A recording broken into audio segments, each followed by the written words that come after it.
2 বছর আগেও আমার শাশুড়ির জরায়ের মুখে ক্যান্সার ধরা পড়ার পরেও আমার শাশুড়ি সুস্থ আছে।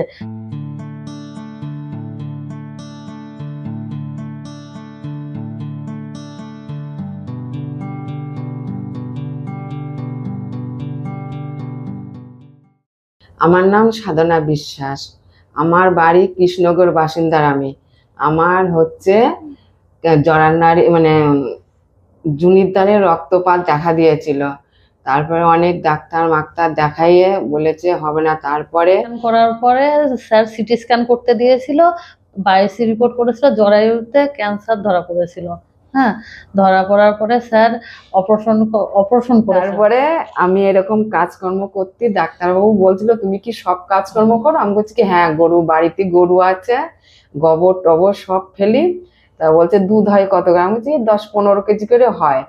তা বলছে তাহলে দুধ নিয়ে আসবে। তারপরে ডাক্তারবাবু বলছে কি দুধ নিয়ে আসবো, তখন রাত্রি বাড়ি যাব।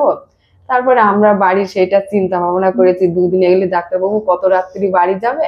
তার জন্য দুধের ক্ষীর করে নাড়ু করে নিয়ে এসেছি, নাইকেল ভেঙে দুধ দিয়ে নাইকেল দিয়ে জ্বালায় সন্দেশ করে নিয়ে এসেছি, তিলির নাড়ু করে নিয়ে এসেছি। ডাক্তারবাবুকে খাওয়াবো, বাড়ির ফ্যামিলিকে খাওয়াবো, তার জন্য নিয়ে এসেছি করে। ডাক্তারবাবু সত্যি ভালো, মানে এত ভালো, আমরা সব সময় তাকে কপি করি।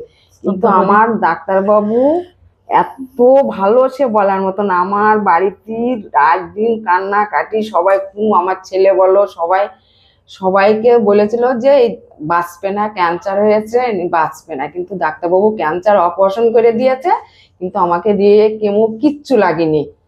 হ্যাঁ, এখনো ভালো আছি, সুস্থ আছি, সব কাজকর্ম করছি আমি, কোনো অসুবিধে নেই। এখন আসছি, ডাক্তারবাবু বলছে কোনো অসুবিধে নেই, তুমি নিশ্চিন্তায় থাকবা। হ্যাঁ, কোনো ভয় ভীত কিচ্ছু নেই।